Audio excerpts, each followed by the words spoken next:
welcome back to the channel. Massive preview tonight. Liverpool Man City. It's finally almost here. I've got the two lads on. Darren, big Liverpool fan. Jamie, big Man City fan. So we're going to get chatting to the two lads about how they're feeling ahead of Sunday's big game. Personally, I'm very excited. Not to be involved. Well, obviously Spurs not involved in this game, but I think as Premier League fans, football fans, everybody will be looking forward to this game. Before we get into it, lads, how are we? Darren, how are you? I'm dead on. Lad, thanks very much for asking. Just sitting in Bear London, waiting to go home tomorrow, so looking forward to getting home, watching the match. Happy days. And Jamie, how about you? All good. I'm not as nice a place as Berlin. I'm on Southway, but Darren's working away. Darren works away, so he'll be back for the match this weekend, lads. I mean, it's a game everybody's talking about. It's kind of been talked about for the last few weeks. Everybody was building up to this, and both teams, like Arsenal, have been winning flat out. And it leaves it very tight at the top. I mean, it's a great Super Sunday. Liverpool or Villa Spurs is the warm up as well. So I mean, Mother's Day couldn't have felt a worse day for some of the Mothers because all the men are going to be hooked on TV. But I mean, Darren, it's a game everybody's been talking about. Are you excited? I'm looking forward to it. I'm not as confident as I was the last time I was on when it was Arsenal Liverpool, but I'm looking forward to it. I think it's always a good game between the two sides at Anfield. It always matters. You know what I mean? It always counts for something. But I think, to be fair, I do think if the winner of this match wins the league, that's my opinion. Jamie, what about you? A lot of build up. We've been here before Liverpool Man City games. They're usually tight, and often this time of year, both teams are in great form, and that's the case again. So I mean, you're well used to it. Darren's used to it, but it feels like it's even bigger this year. Klopp's final season, Man City have been written off a few times about winning the treble last year. So a lot of excitement ahead of Sunday. Oh, 100%. Look, again, it's always a big match anyway. I have to say, credit to Liverpool. I wrote them off at the start of the season. I didn't think the squad was going to compete, but they've been brilliant. They've grounded results. But it's a big match. I wouldn't go as far as say I never pin one game down as the league will be over. You know what I mean? There's still a lot of games of football to be played, but I do it as a big one psychologically. You know, you rather be looking over your shoulder than looking up the table. So they obviously will be a big match on Sunday. But looking forward, it will be a tight game as it always is, and it'll come down to the fine margins as it usually does, and just hopefully we can take them. This is the first of two big massive games. Obviously, this game on Sunday, and then there's an international break after the FA Cup. Man City come back and play Arsenal, Darren. So I know Jamie points to there's a lot more on it than just this one game, but do you think we'll learn a lot more about the three teams after these two games? And do you see it where it's kind of level at the minute? There's going to be a clear favourite after these two games, depending on how they go. I think there'll be two clear favourites after these two games. You know, in my honest opinion, as this is, I don't see Arsenal beating Man City at Etihad. I don't see it. But you just never know. And I do think that if we get a draw on Sunday and Man City beat Arsenal after the international break, it's between us two as this is. But it's tight, and you just never know. You've seen it before that teams went the Etihad and people wrote them off, and they've got results. So Arsenal can do that. They've got the squad. Arsenal can come. Man City can come to Liverpool on Sunday and blows away 4-1. That's the way it could happen.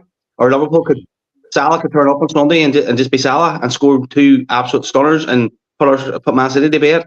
It's that even at the minute. But I do think after the two games, we'll see two clear teams away, and the other team will just be fighting for third place. And that's my opinion. But Jamie, I can't name two. I can't do it. Jamie, I mean, you can look at it different ways, but from my personal view, out of the three teams, I'd rather be Man City. I'd rather have it on my hands. You're up against the two teams. Is that the way you see it? I mean, would you rather be in this position where you've got an opportunity to go to Anfield and beat Arsenal at home and establish yourself as a clear favourite, as opposed to, like Liverpool, if they were to maybe draw or lose on Sunday, they're sort of looking at Arsenal to do them a favour. Would you rather be that team that's got the two games back to back and take control of your own destiny? Oh, 100%. This is as much taking 3 points off Liverpool and taking 3 points off Arsenal. It's as important as gaining the 3 points. We want it's in our hands, as you've said. And like I said, you want to be looking down the table at them. I think that both sides have been good. We're coming into the part of the season too, where I think for weeks there, teams are turning up to try and spoil a game when they were playing City. They were sitting deep. We were trying to grind them down. Now we're getting to the point where of the season where a draw is not good enough for teams fighting for positions. So they have to come to one. So which means that it leaves gap. You've seen Luton the other night, and Luton's been no pushovers really in the league. They've not been fantastic getting results, but they've been hard to beat. And they came and tried to play against us, and we just opened them up. And that's what's going to start to happen now. You're going to see teams coming and it's kind of free hit. They try and get the one. They might get turned over 5 or 6. So I think this is the part of the season. This is why City have historically kind of steamrolled from this part of the year on. Teams are coming to and open up and they're trying to play. So, like I said, these 2 matches are big, but there's still a lot of points on the board there. Darren, a lot of talk with this game being at Anfield that it's a different kind of game that would be at the Etihad, and I kind of understand that with the Anfield crowd. People are saying Man City's record there isn't great, but if you look at the record, say somewhere like a Spurs stadium, this record that they have at Anfield isn't as bad, I think, as it's been made out to be. Or although they haven't won there a lot, there's been a lot of draws. Liverpool haven't beat Man City more than Man City have beat Liverpool over the last few years. It's very, very tight. There's been a hell of a lot of draws. I mean, do you think it's very, I've spoke to a lot of Liverpool fans and they're saying, we'll not lose this game. Man City won't win at Anfield. Do you sort of guard against that and think we're going to have to be at our best? Can't rely on the crowd getting us going. We're going to have to be at our best to beat Man City. You have to be your best to beat Man City anywhere or anytime. And Sunday's no different. We'll need, as they say, the 12th man. We'll need the Kop on Sunday. That's why it's always hyped up and it's always a special occasion when Man City come to Anfield, because the crowd knows that they're needed as well as the players on the pitch, and that's that atmosphere. The players feed off the atmosphere. You'll see it now on Sunday where the supporters will line the streets and they'll have their flares and they'll be throwing bottles at the Man City bus again, and it's just that anything to put them off, anything to unsettle them. You know what I mean? Get them on and get on the stadium, and they'll still be at it in the stadium, roaring and shouting at the players. And I know them boys are all used to it, but it just adds to the atmosphere and it adds to the occasion, and that's what helps. I think that's the any time we have been Man City at Anfield, which is not very often, the crowd played a massive part. You seen at the COVID season where Man City came to Anfield and there was no crowd and they fucking beat us 4-1. Easy to the Premier League one. You know what I mean? So it's a special occasion, and Man City come to Anfield and not have as bad as results as people think. It's credit to Pep and the players, because they do. There is a lot of draws, but they have bid us a few times, and bid as well. So Think of the last 5 meetings, Liverpool have won 2, Man City have won 1, and 2 draws in the last 5 at Anfield. Compared to when Guardiola came in, it always seemed like when they played there, even you remember the Champions League games, they were getting beat there. Do you think Man City have coped better with more experience? Obviously, they've obviously got better players now as well. But since Pep's been there, there's been a gradual. They've dealt with the Anfield atmosphere a lot better. I know they lost the game last year 1-0, but if I remember, there was a VAR goal Man City chalked off, was quite harsh, and I think they were hitting a counter attack. But Man City, it was a very even game. Whereas they were very one-sided. I remember the 3-0 in the Champions League. There was a 3-1 game in the league. Fabinho scored a great goal. They've seen they got much better at Anfield. So, I mean, do you expect, again, Man City will be able to cope with that pressure on Sunday that the Anfield crowd will try and create? I think so. I think that under Pep, we've just become a better side. We have a system of play. Like you'll see it even tonight when different players are dropped down. We have a system and the way that we deal with things. I think a few seasons ago when we did get beat in the Champions League with Liverpool, it was all very gung-ho. It was kind of, get up a pitch and press high, and we were caught in a counter-attack a few times, so we had to learn from that. But look, I think, as a club, Anfield, it's always difficult to go and play at Anfield, especially at any time of the year, but especially at this stage of the year, and you are both going for the title. So it's obviously going to be a tough game, and the crowd has a big impact in that. But look, the professionals, they really are. Pep gets on their head. They try, they zone out. I'm sure they'll do their very best. They rattle them. But as long as they stay focused, the one thing I would be worried about at the minute is we are conceding goals. We're playing very, very high up the pitch. We're shipping goals. We more than what we've seen in previous seasons. But it is kind of the way we're playing. We're, our centre halves on the halfway line constantly. You know what I mean? Now, like we can't do that against Liverpool. Because Salah will get in behind. You know what I mean? Jota will get in behind. So that's not we can't do that on Sunday. But I think they'll be good on with a wee bit of a tinkerless system. I think we'll be sitting a wee bit deeper and letting the mud and see who can dominate the midfield. I think that's where it's going to be won and lost on Sunday. Jamie makes a good point there, Darren. It's kind of different. I think look at Man City at the back end of last year. They were just steamrolling teams 2-0, 3-0. This season they're usually conceding nearly every game, but scoring more. You sense that in Liverpool we've seen as well recently have been conceding, even against Forest, could have conceded 2 or 3 goals. Southampton in the midweek, Chelsea in the final, they could have scored goals, but again creating chances. Do you see this slightly different and kind of it might be the team that's better in front of goal? Because I can see both teams getting a lot of chances. I think although Liverpool have been solid at the back at times this year, I think in recent weeks they've been giving up chances with players missing. That it's going to create an open game, and very much then defenses are going to be tested. I think you hit the nail on the head there, boys. It is going to be who scores the most goals on Sunday. And that's a stupid thing to say, but it is. You know what I mean? Because the two defenses haven't been 100% this season. Now, don't get me wrong. I don't think we are if we had got Van Dijk. You know what I mean? I think he's been our best player this season, and that's 100%. Like he should, in my opinion, he's PFA Player of the Year. But if it comes down to it, and look at Haaland, he just needs a half a snuff, and it's in the back of net. You know what I mean? He's that good, but I do think that if Salah and Nunez is on their game on Sunday, and it's and you, as you say, Jimmy, you're playing that high up a pitch, then we'll get on and have our chances as well. But you should definitely get your chances because our midfield isn't as strong as it was before Christmas. That makes for an interesting game. Lads, like you say, he's won and lost in the midfield, but I think like the likes of Nunez, and he's not the most finesse type of striker, but he's a handful. He is a handful, especially when playing a team like us, because we rely on the centre halves to defend. We don't have our midfielders sitting deep to protect them or anything like that. You know what I mean? So he'll get a lot of one-on-one chances. He'll get to be physical. He'll be touched tight with Diaz.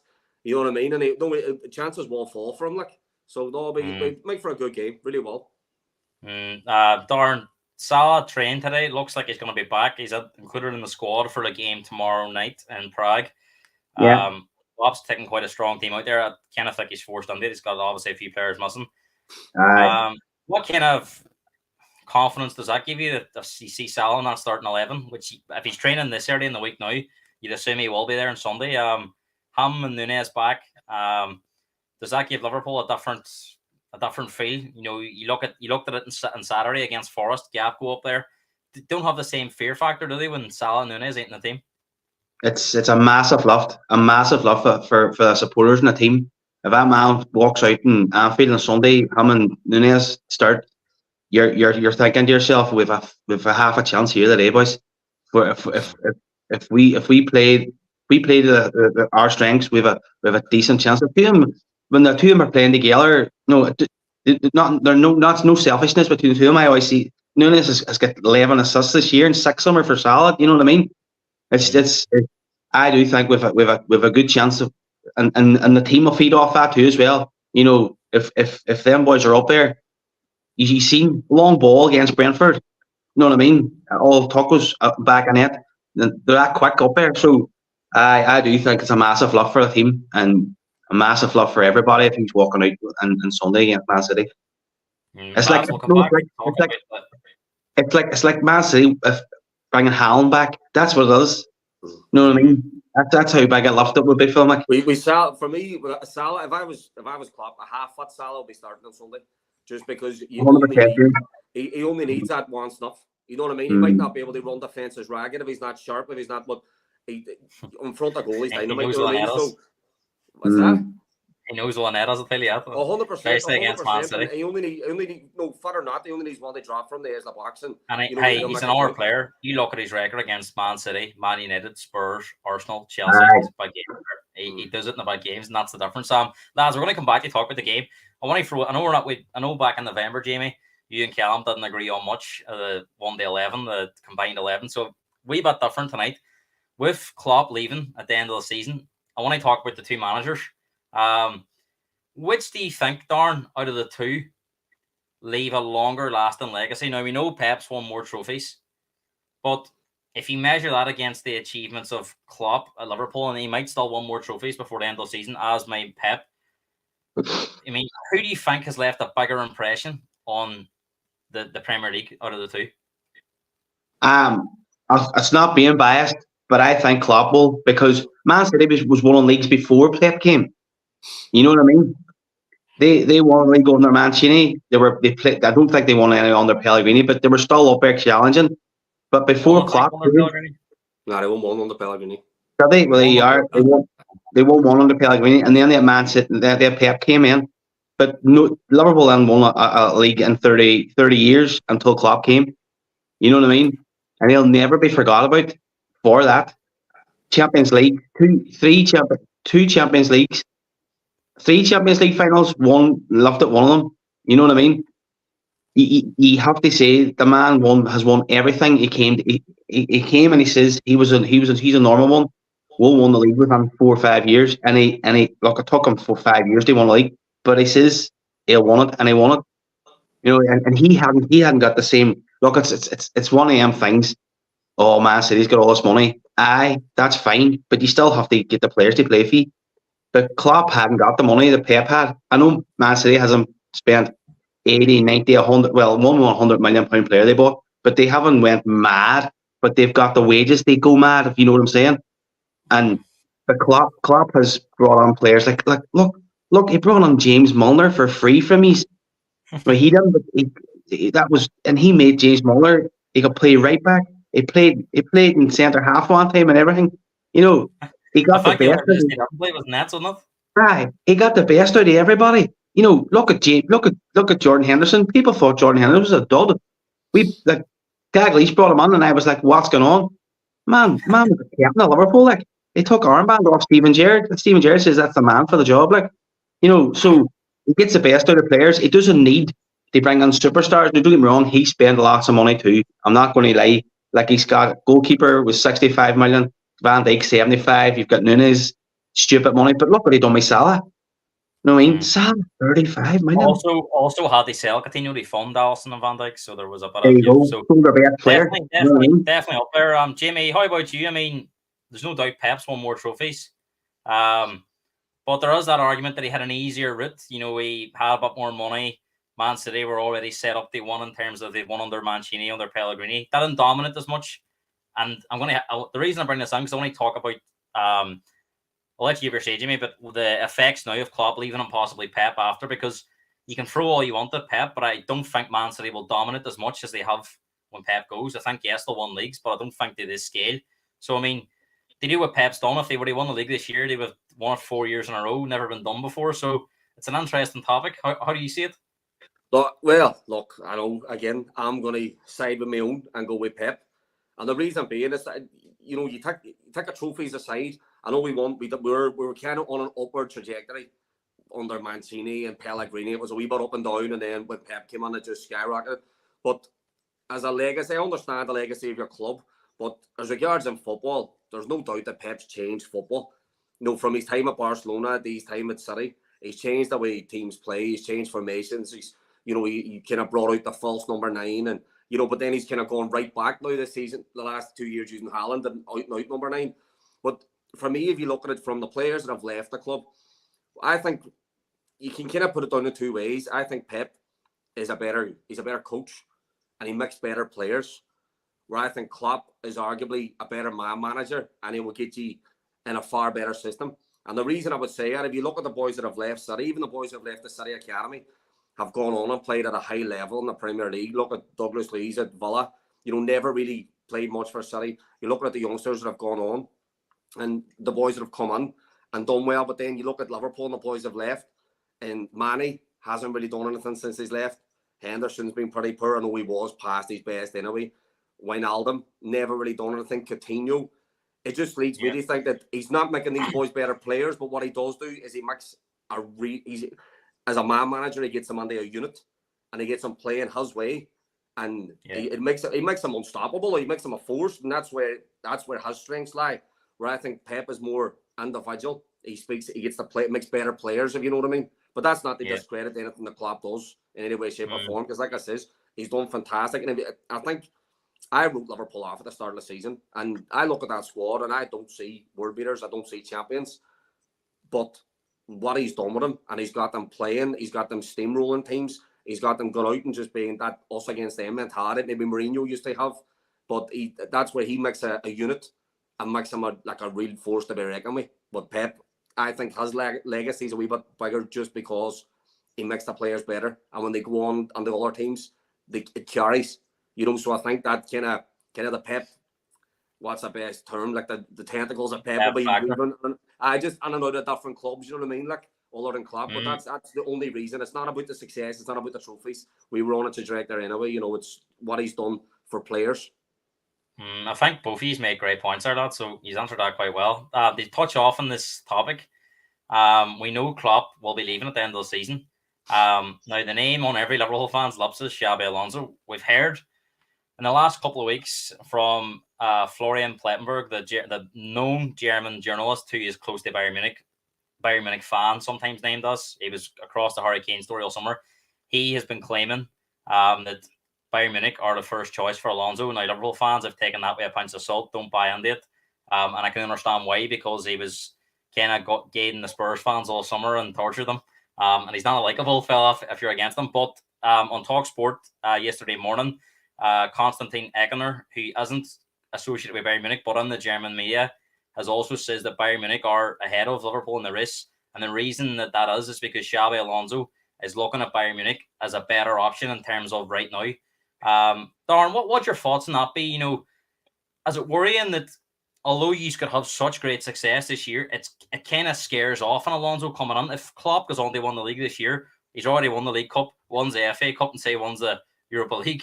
How can Alonso come on and say, do you know what, I think Danny Murphy said on the radio this morning, you're almost destined to fail. You're never going to be that successful as Klopp was. So as Bayern Munich, if taking the Liverpool sort of narrative, you're biased out of it.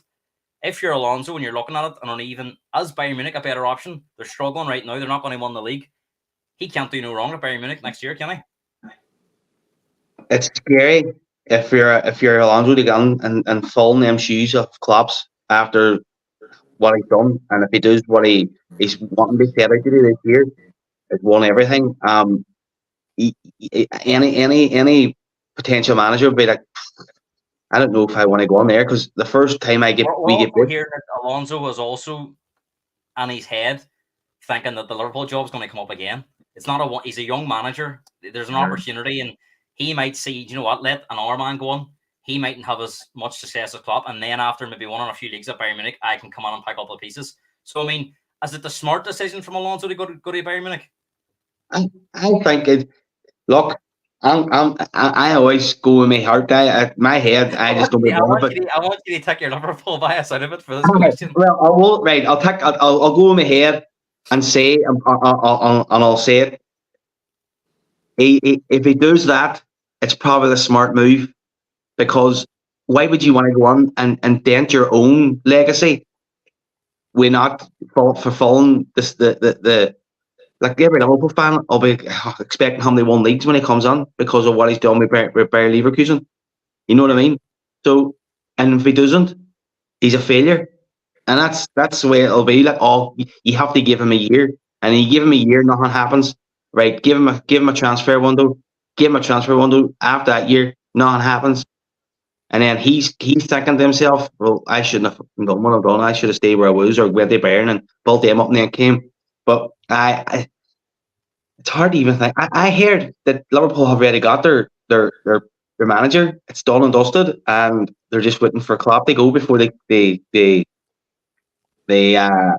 announce him. But look, what do I know? I'm only going off with boys on Twitter, like.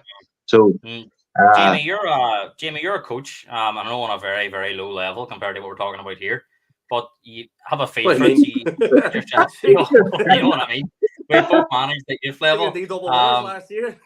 Well, there you go. So you can imagine what it would be like following the Jamie Noonan steps at TriStar. But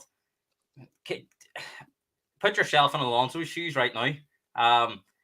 As taking the Liverpool job, could that be his biggest mistake? You know, do you think when you've got an opportunity to go to Bayern Munich, you're struggling? I mean, this is going to be the first year they haven't won the league.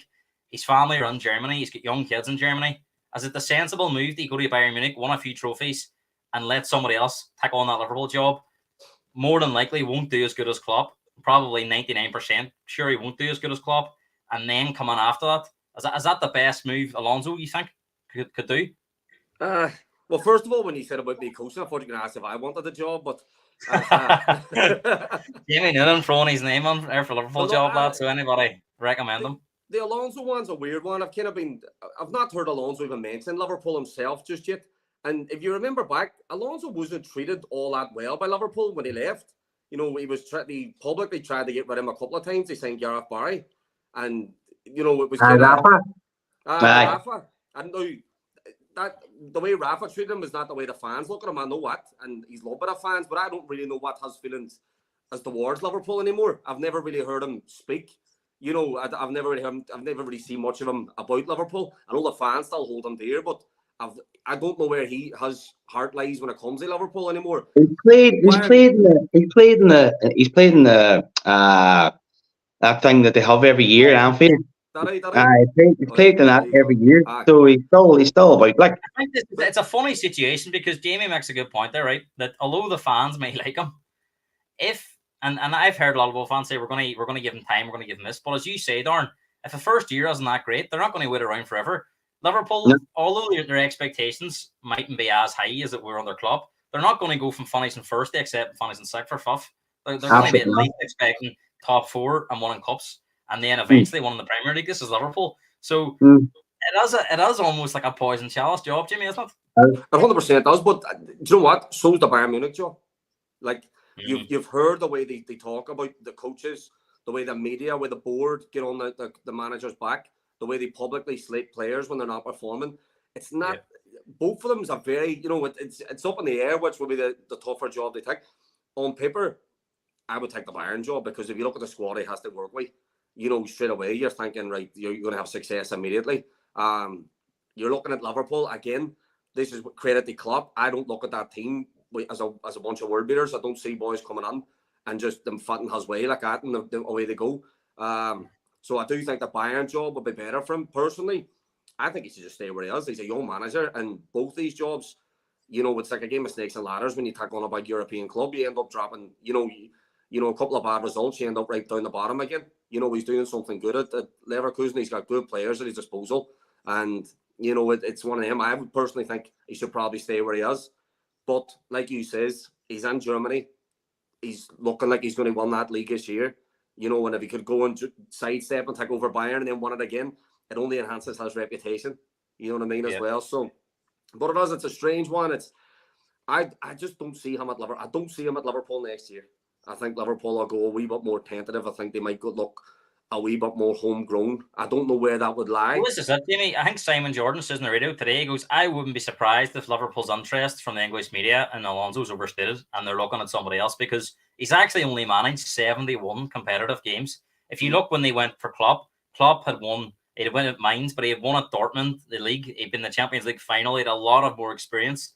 So, like, it would be a massive drop on the ocean to go down the route of Alonso. No, he has won, if he does win this German league, but he'll be coming to Liverpool, having managed less than 100 games. So 100%. that's not the criteria for managing Liverpool. If there was a wee merry-go-round, I would be more inclined to see Tuchel take over at Liverpool. No. Be left. And I'm not saying that he would want them, but I could see it happening. He's an experienced coach. He's been round the block, and he has a proper rebuilding job to do. Yeah, and I just don't see. I think someone else taking on the position will be looking for big bucks. I think our name being linked as Ruben Amorim, Amorim, is it the Sporting Lisbon manager? Sporting Lisbon, man. I hear that. But if it was down to me, and Alonso was like, they were like, no, we'll not bother with Alonso. He's happy where he is. Jose's available too. No, we're not that desperate. We're not Spurs. Serial winner though. I would go for Zidane. Aye. I say I go for I'd say Zidane. Zidane He's at Liverpool. available. He's available, and he's won wherever he went, and I he's think a he doesn't winner. speak much English, but Eh? he doesn't speak much English. Apparently, is one of the issues with Zidane in England. I think because I think Well, United looked on before, but I think that was a potential issue. he would want to go manager at United. Like. He only has to learn how to speak Scouse, anyway, so he's not too worried about speaking I know, English. that's not English. It's easy, man. Um, It's very easy. Lads, we're going to come back to speak about the game. I think Jamie touched on this earlier. He thinks midfield's going to be key. Darren, is that the worry that although we speak about Salah being back, Nunez being back, that the midfield of Rodri, De Bruyne, Bernardo Silva, or if Bernardo Silva goes out wide, they play Foden in the middle, they kind of rotate around, but any three of them in that middle against a weakened Liverpool middle, we don't know. Szoboszlai's back, but fitness-wise, where he's going to be. McAllister's been playing well, but Endo, the other one, you look at that Man City three on paper, and you would have them three over Liverpool's three all day, and they can pass you to death. I know Man United and Liverpool are a different level, but you've seen in that second half, United were made to work hard, and the legs just they went in that second half. So is that the worry that they could pass you off the park? They do it to everybody. You know, I always say that Man City's they're like robots. They don't change the way they play. They just it's just non-emotional. You know, they're the same thing, back and forth, back across the pitch, take it to byline, cut it back on it. You know, and you know it's going to happen, but you just can't stop it. Yeah. So, but I think if it does Endo, McAllister, and Szoboszlai in the middle of the park against them three that you mentioned for Man City, I think that the three for Liverpool have to be added 100% to get any chance of controlling that middle of the park. I think in a funny way, Darren, the way Man City will likely dominate, if you can keep them out of the back, you know, obviously they have a lot of the ball, but if you limit them, the chances that it may suit you in a way for the counter attack on behind, quick ball in behind, and Salah and Nunez and Diaz can run at the back four. It's going to be interesting because I do think we'll start really, really quick, really fast. You know, we'll try and get a goal in the first 10, 15 minutes, and then we'll say, right, they'll have to come at us now to get a result, and then watch them all try and hit them on the counter attack. But Klopp always wants to hit Man City quick, early, and see how the game pans out from there. Because you know yourself, if Man City, if at Anfield and Man City are behind and they're going to push forward and Pep's not a kind of manager that will sit back and go, right, look, we'll see how it pans out. We'll get the half time. He'll be like, no, we need to get all one back here. They get on at half time to be level at half time, so we can come out and control them at the game at half time in the second half without having to push forward and leave ourselves open at the back. But as you say, Gareth, if we do hold out, and I do.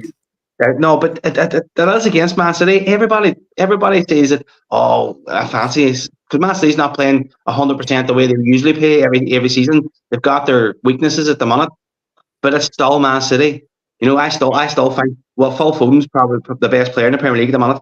You know what I mean? And that says a lot. And you've got Bernardo Silva as well on the other side. De Bruyne just wanging them balls on the Haaland. No, Jamie, come on. Jamie, how important is the first goal on Sunday? Because we know when Man City get the first goal in games, they never lose. It's gone back years. I think 4 years they lost the game at Newcastle, where they scored in the first couple of minutes and lost the game 2-1. I think that might have been Pep's first or second season. They do not tend to throw. They might draw, but they never lose. So I mean, how important do you think that first goal is? And do you think if Liverpool are going to win the game, they need to be the team that gets that first goal? Of course, definitely the first goal's vitally important. I think United at the weekend they done the blueprint of how you can get a result at City. They knocked an early goal, they just couldn't complete the task. Like they held on the first half and they just couldn't do it in the second half.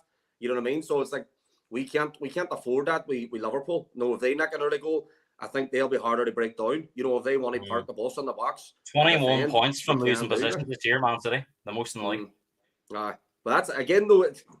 It's not a great stat though either because like I said, we're shipping goals, we're conceding goals. I don't know if it is again. You know, it's hard to tell too. Like I said, over the last few weeks and months this season, teams have been just setting up to kind of spoil. So they are high. So then they're catching us on the break. I think as games open up, we don't ship as many goals, but you have to have a go. But like he says, but I think if Liverpool nick an early one, if they come at us fast, nick an early one, I think they're capable of sitting on deep and really stifling us for the full match. Whereas I don't think United had it in their locker to keep us out. You know what I mean? As it showed. You know what I mean? They done well in the first half, but they couldn't do it in the second half. And by the end, we were worthy winners. You know what I mean? It was 3-1. It didn't even Flatter, man. United a wee It bit, does to be honest. flatter, man, it The does. amount of ball we had, like it's we does. could have beaten 5 or 6, like. But that was but again, great goal from Rashford. They start the game off, and they done the right thing. They try and just try and sit on. I just do think it's. I know you're saying midfield, Jamie, but I think it's our front three. If our front three are on it on Sunday, then it doesn't matter how well your midfield plays. I get you. The way I'm looking is if like we should, I just don't want the ball going up to your front three. So what I hope we want to keep possession, and that's just hold on to possession. He touched on Phil Foden again. I haven't mentioned him yet. Unreal. What a player he's been. What a player. Do you remember I was criticised back in we done the Manchester derby and the United Man City thing, and I put Foden on. It was the treble winners against the treble winners, and people were criticising me for putting Foden on. And I says, trust me, this boy is on now. No, you're based right. on what I think he's going to do. I didn't, but it was based on, and I says that at the time, we'll look back in 10 years, because I couldn't put him on ahead of Giggs. And I was like, you look back in 10 years and go, you can say it then, but would you put him on now? Low his form, because look, I've been chatting to City fans, and there was a few seasons ago when it was like, could you really hand on heart tell me that Dele Alli wasn't better than Phil Foden? And what he's at one point, but Foden is now starting to kick on. Like last season as well, but this season, he's owning games, he's running the show, where he was always capable of moments, where I think now he's becoming a real stalwart in the side, like, and we're looking for the big moments. I said it not the start of last season, and he's the only player that reminds me of Gaza. He can take a ball on a turn, beat 2 or 3 men, and put the ball in the net. Nobody else in the league can do that. You know what I mean? 100%. You look at the other day. Gaza used to glide past players. He hasn't never looked like he could run. Ever, even when he was playing for Spurs, he can never look like he can run. I hope Foden turns out better. Gaza just announced today he was homeless, so hopefully Foden's the money was in there back in. But no, like I said, I think Foden, if anybody's looking for Gaza, put him up for a week. Maybe if he get a pair of money, he can get a hotel tonight. No ball, I think there. Me and him.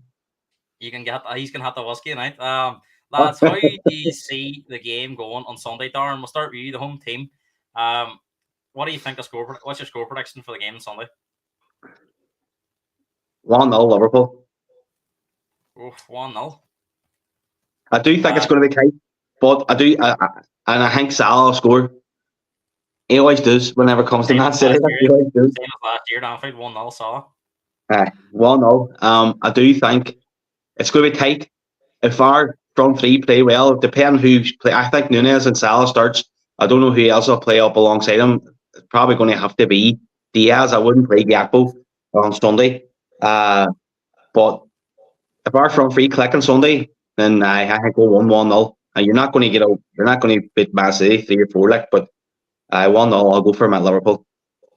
Jamie, how about you? I mean, I see goals in this game, so I'm going to go 3-1 City.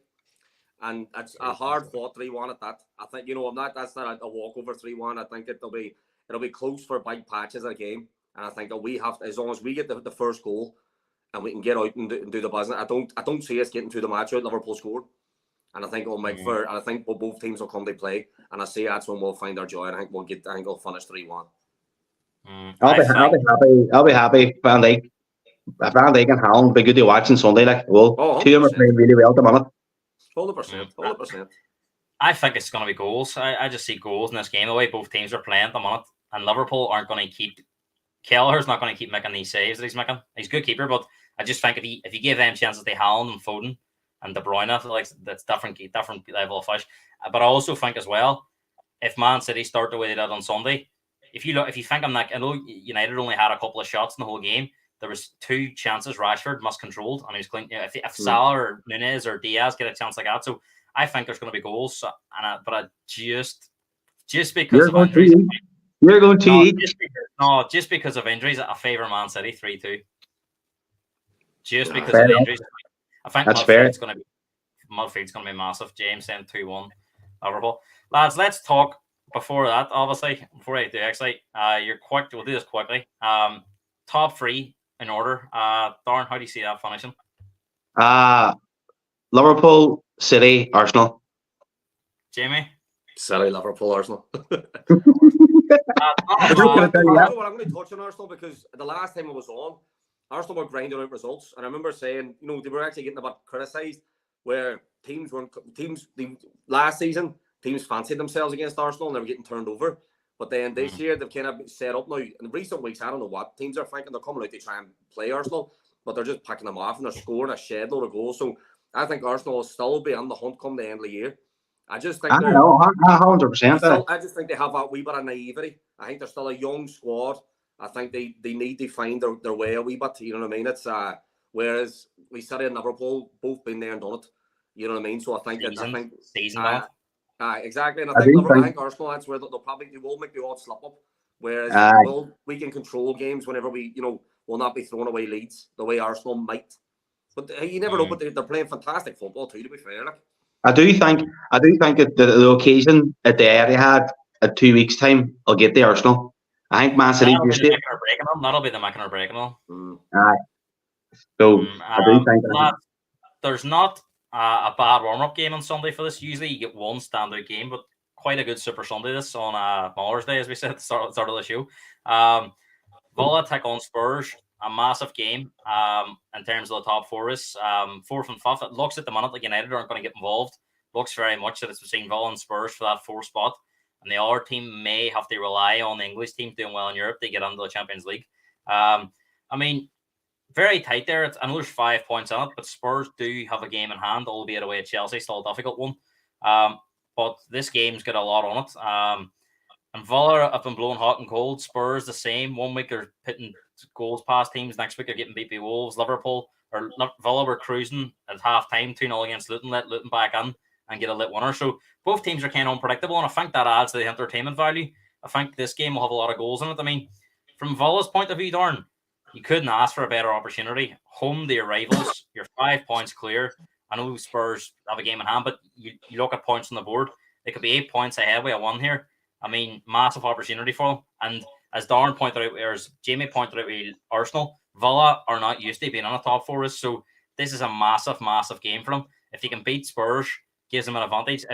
You almost think if Spurs beat them, that it's back on the Spurs' hands again, and it's going to be a test for Villa, especially being in Europe. So how do you see this game on Sunday? It's a great opportunity for Villa at home. They set out their stall. You know what I mean? They say, right, this is, if we beat Spurs today, then we're favourites for a top four for the first time ever. They get the Champions League in the Premier League history. But there's that case for our Spurs as well, that Spurs never know when they're bit. You know what I mean? Like they could go on 2-0 up at half time against Villa, and Villa could be 2 up at half time against Spurs, and Spurs can come out and just blow them away in the second half. That's the Spurs have that on them. But I do think there's going to be goals in this, like he says, and I just have that sneaky suspicion. I think Spurs will play Aston Villa the way Chelsea played them, and playing them on the break. Spurs have that quality up front. They don't need 4 or 5 chances to put the ball in the net. They've got the players up there. They just have a chance in the back of the net. So I do think it'll be. I think Spurs will beat them 2-0 and Sunday. I really do. Jamie, I think Spurs are top 4 anyway. Jamie makes a good, or Dar makes a good point there about Spurs. I mean, I've been we were speaking just before you come on there, and before we started the podcast, that some of the games I've been at this year, Spurs have been down 1-0 most of them, and then ended up winning them. The games I've been at, there was the Wolves game recently that they didn't win, but most of the games they fell behind at home, they've come back, they won. And you've almost heard that saying about second half teams and first half teams. Spurs are like a 15-minute team at times, as Darren says. We can be 1-0 down, and then you turn the TV back on and they're 3-1 up. They're very hot and cold, Spurs. I mean, I know you spoke at the start of the season, it's going to take time away, and you backed them for top 4. I didn't really see that, but it's been a great entertaining season. But Spurs still have a lot to do. What do you think Spurs and Villa need to do to sort of bridge that gap to the top 3? Because I do think they are some way off the three teams at the top. It's just momentum. It's momentum. They're going to bring, like you says, they're hot and cold. But you know what? I have to say, it's a throwback. When I was young watching Spurs and Villa this year, it's like when Collingwood was at Spurs and Collingwood was at Villa and Collingwood was Spurs. They were exciting team to watch. They weren't really winning a lot either, but they were thereabouts. They were exciting teams to watch, and it's kind of gone back to that now this season. But they bridge that gap. It's momentum and experience. And obviously, they will buy and sell in the market and bring on one or two more experienced players. They'll bring through a few boys, but both. The weird thing is, though, you would look at Spurs and he's not the most experienced of coaches for the Premier League, but then Emery has been there and done it in European football. You know what I mean? So you'd lean towards Villa being the first one to close that gap, because Villa's come out of nowhere for me. They've been absolutely brilliant. They do concede. And, as he said about the City Liverpool match, I see goals in this game. This could end up 4-4. No, it really could. Like, it's a great warm-up game. Well, definitely like, you know what I mean? They're both teams are on the front foot all the time, and really exciting to watch. But they've got a really good trajectory both for these clubs. You know what I mean? So whoever, like, if I was in charge of either of these teams, whoever doesn't make top four, I wouldn't be making wholesale changes. They're both on the right track. You know what I mean? They've got good players on there, good young players at that. You know what I mean? They can create a good spine and then just build a few around them. You know what I mean? But no, definitely going to be a cracking match. But I definitely see goals in this one. Like, there was a man on this podcast last week that says that Villa's going to fall away. He says it. He said it about 5 or 6 times, and they're still there. You know what I mean? It wasn't me, actually, Jamie. If you're thinking of it, wasn't me. Darren, you says you fancy Spurs on Sunday. I mean, if they already won there on Sunday, do you think that would give them the initiative in the top 4? And they'd still be 2 points behind. They would have a game in hand, but we know European football. Do you think, beating Villa psychologically, that would give them the advantage? Absolutely. That's it gives you a lift. You beating your nearest rivals for what your end game is at the end of the season. You're looking at the top 4. They're on the top 4 at the minute. You beat them on Sunday, 2 points, game in hand. Right, boys, let's go. We'll kick on from here now. But the only thing is with Spurs, they're Spurs. You know what I mean? They could go out on Sunday and about Spurs being 2 down at half time, and they could come out and 1. They could be 2 up at half time and lose. You just wouldn't know. I know. But I think that would change with Pascal, because he's a great man. He's a good manager, and he will get the best of his players. But his defensive work as well. You can see he's looking at the future with Van der Veen and that other fellow he bought the January Dragson or whatever you call him. Dragon. Aye, they're young centre halves, like, and see if he gets it right with them two. Aye, if he gets it right with them two and adds one more on, which I think Spurs should go all out in the summer and try and buy Conor Gallagher. You know what I mean? He's a workhorse, and it'll free up. They're heavily linked with him, and he will have a year in his contract left, so it is one they watch in the summer. Would you take him at Liverpool if you couldn't get Alonso? Who? Pascal? Let him come on for the year, and then Alonso will see how bad he on, and then they take him back. See, I would have said the other way. I'd have said Emery. He's been there, he's done it. Good connections in European football. You know what I mean? I know we didn't have a great time at Arsenal, but Arsenal were, to be honest with you, I think they kind of shifted maybe a wee bit too quick. Now it worked out well in the end, but I think they went a wee bit quick to get rid of him. But I think he'd be a good shout at Liverpool, being there and done it. But the other one that we came up in one of the comments there, De Zerbi of a cracking shout. No, I wouldn't pick him. You see, last season he took the league by surprise. I think last season the way he got that Brighton team playing, got on to Europe. Has been playing well in Europe, but in the league, the last 10 games, if you look at the last 10 games, I think he's won. I know. But you have to look at squads. And then Graham Potter. Graham Potter done a great job at Brighton. I know it didn't work at Chelsea, but nothing works at Chelsea. So, Jamie, you can say every manager in Europe, but he only wants Alonso, so there's no point even trying. He wouldn't take Pep. He wouldn't take Pep. I'm telling you, he wouldn't take Pep. He wants Alonso. I would take Pep Lamara. Sorry, they all be flying. So look at Arteta, look at Maresca at Leicester. We have Arteta, it's another Pep number 2, Luis Enrique. Arteta plays the same football Arsenal play the same football as Man City. They have the same setup. They've got Odegaard, That's their De Bruyne. They've got the three at the front.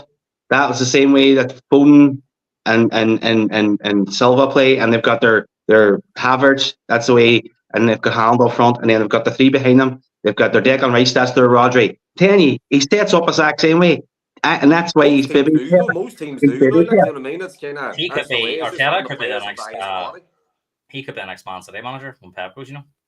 Well, see, when Arteta went, I was disappointed because at that time Pep hadn't signed his new contract, and Arteta was always top to take over, you know. But then he went to Arsenal, but then Pep signed his new deal, so it was all right. But I was gutted to see him go. I always kind of fancied him to be. I can't see it happening now, but you know what I mean. I couldn't see him jumping at the fight or being rivals, like. But you know what I mean. You never know. Stranger things have happened. Yeah, Darren's tipping Spurs for victory, and Spurs they go on. They finish top 4. How do you see that on Sunday? How do you see the game going, and who do you think finishes 4th? I'm gonna go a draw on Sunday. I think 2-2, 3-3, 4-4. There's gonna be goals in it, but I see it being a draw. But I think Spurs will pop them. I think Spurs will pop them. I fancy them at the start of the season. I think they just have a wee bit more quality on there. The likes of Son, Van de Ven, Madison, if they can keep him fit. You know, I know he's had his injury problems, but he seems to kind of come straight back on fire as soon as he gets back on. So hopefully, if they can keep him fit at the end of the season. And what do you call it? Werner as well. I like him. I think he's been a good signing. I know he only got his first goal the other day, but he plays on the last man all the time, and I like that. I think, you know, it reminds me. So apparently, can get him in the summer for 14.5 million. That's a steal on it. You have to take out for that. You have to take him for that just for you, a ball player. I look at him and be like, you know, he's like a Sterling type player. You know what I mean? He's probably not, he'll have his critics and all as well, but I do think he plays the last man. Even every fullback comes up against him, knows they're in a match. You know what I mean? It's one. Look, you know, he's not your main choice in front of goal. He's not the best of finishers. I'll get that. But Sterling was the exact same. You know, but he used to win a lot of free kicks, win a lot of penalties. You know, he would get you up a pitch. You know what I mean? He's a good asset like club. Like. I fancy another goal fest there. I'm going to go the same scoreline: 2 away ones, 2 free twos on Sunday. I think it's going to be a great Super Sunday. Lads, I know we're running out of time here because I know Man City are kicking off in a couple of minutes' time. So going to fly through these games. Not going to ask you to preview them because we've covered the 2 big games. So I just want your quick fire predictions because I know Jamie wants to go off to see Man City secure their place in the quarterfinal of the Champions League. Copenhagen. Eagers. Back-to-back Champions Leagues. Darn, how do you? I'm just going to go Darn and then Jamie. Man United, Everton score prediction. 3-0 Man United. Jamie. 2-1 United. I fancy Everton to get something. I'm going to go for a draw. You do that all the time, and then you'll slabber about it then during the weekend when you get it right. Well, I've got some great shouts. I almost nailed Nottingham Forest and Liverpool. It says 1-1, and it was nearly down under the draw. And Liverpool scored it. So Bournemouth, Sheffield United. I'll go 4-0 Bournemouth. I was going to go 3-0 Bournemouth. They're just Sheffield United just shipping goals for fun. Hey? Sheffield United are a goal difference booster at the moment. 3-0 as well. Bournemouth. Big game for Luton. Playing well, but just can't get the points on the board at the moment. But I watched Palace, and it was like watching Roy Hodgson's Palace on Saturday. So I think Luton have a chance here getting someone. What do you think, Darren? I think I'm going to go 1 each. I still think Palace will do it. I'm going to go 2-1 Palace. Going to go for a 1-0 Luton 1. Fancy them. Watch them on Saturday. Wolves against Fulham. Darren? I'm going to surprise you here. I'm going to go 0-0 for that. 0-0. Aye. Darren? They're not outscoring teams, I think it'll be 1-0. Jamie? I'm going to go Fulham. I think Fulham's playing good football at the minute. I'm going to go 2-1 to Fulham. We're all in disagreement here. I'm going to go back Wolves. They bounce back. I'm going to go for a 1-0 Wolves 1. Arsenal had a chance to go top of the league before the 2 big guns clash on Sunday. Will they go top of the league, Darren? 3-0 Arsenal. 3-0 Arsenal. I'll go 2-0 Arsenal. Brentford don't travel well. To crack, like, but hopefully they bottle it. Hopefully they have one eye on Sunday at the big dogs, and they panic a wee bit. But they're scoring for fun. Arsenal, to be fair, I'm like, so I can't see them coming away from nothing from that game. 3-1. I'll go for Tony to get his goal at the Emirates. They signed to set him up for summer. Villa Spurs, I went 3-2. Jamie went 2-2, and Darren went 2-0 Spurs. Brighton Forest as well. These games moved from Saturday, Sunday because of European football. Darren, how do you see that going? 2-0 Brighton. I'm going to go 1-1. I actually think it's a good opportunity for Forest because Brighton tend to struggle after Thursday night, and they're away in Roma. So Forest, I think this might be an opportunity for Forest to nick one. So I'm going to go 2-1 Forest. West Ham, Burnley. Burnley, somebody share what you did, really struggling there. I'm going to go 3-0 West Ham. I think Burnley and Sheffield United they're down like so. I'm going to go 1-0 West Ham. I think Burnley, they're not shipping a wild lot of goals, but they can't score. And that's, they're playing actually, see if you watch them, they're actually playing really good football, but they just can't score the foot. You know what I mean? So I just don't see them getting nothing out of it. So I'll go 1-0 West Ham. Well, no, I'll go for 2-0 West Ham. Liverpool, Man City. Darren went 1-0. Jamie went 3-1 City. I went 3-2 City. And finally, Monday Night Football, which we'll probably focus on looking back at the Liverpool Man City game. Jamie Carragher and whoever's on with him thought that Thierry Henry was brilliant the other night. Have to take the Spurs by. Fantastic to watch. Needs to be up. Chelsea Newcastle will be an entertaining game Monday night. So hard to call this one. Newcastle are desperate away from home, but then you just don't know what you're going to get with Chelsea. How do you see that going, Darren? 2 each. 2 each. Spot on. I'm going 2 each. I'll go 2-2 as well. We'll finish off. I'm surprised top Newcastle for top 4. I'm surprised at how far they've fallen off this year. They're still a good team. On their day, they look brilliant, but they're just not putting the pieces together at times. And then Chelsea's just a poison chalice. I don't know. You look, they have some good players, have a good manager, and they just can't get it going. I don't know what's going on there. You're right. Look at the team that Liverpool put out in the cup final, and they couldn't even beat us. You know what I mean? Just no confidence at all on that side. I don't know. And good players and a very good coach as well. You know what I mean? But they have the structure there. They have the structure there to become a fucking great side. It's just getting them to play together. They play like strangers. I think that's a big game. I think that's a big game for both managers because I think Eddie Howe's under a bit of pressure from the board too. I think he needs to get Newcastle. I think Newcastle maybe more so than Chelsea. Will be one of that. Newcastle and West Ham will definitely be looking at Man United and thinking we can catch them because there's only a few points on it. I think Newcastle. I think for Eddie Howe to keep his job, he needs to get 6th. If he gets 6th, that gets him Europa League. I think that'll be acceptable. So I think he'll be looking at that. It's mad though because I know they've got money, but and they're worried about FFP, but they haven't spent a lot of money. They haven't bought on superstars. I know Tonali was big money, and that obviously he's been banned now. But I don't get why Eddie Howe be under pressure. It was the first year in the Champions League. They finished bottom of the group, but in my opinion, they had a good run in the Champions League. I thought they were the best team on the group. They were really unlucky, and it's one of them. On paper, it looks terrible, but I thought they done well, and he's building something. Of all teams, Newcastle, no change of managers isn't the answer. You know what I mean? Unless you're going to bring on somebody top level that's been there and done it, I would stick with Eddie Howe. He's a good coach, and if they're doing not as good as I thought they would have done based on last year's performance.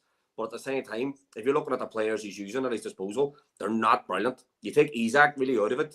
There's not a lot of Bruno in the middle of the park. There's not a lot of top level talent there. You know what I mean? So I think he's done a good job. I'd hate to see how lads, it's been brilliant having you on. We're going to get wrapped up because Copenhagen have just taken the lead in Manchester. So Jamie will be watching that with more interest. I'm only joking, Jamie. I'm only joking. Don't worry. I don't love that.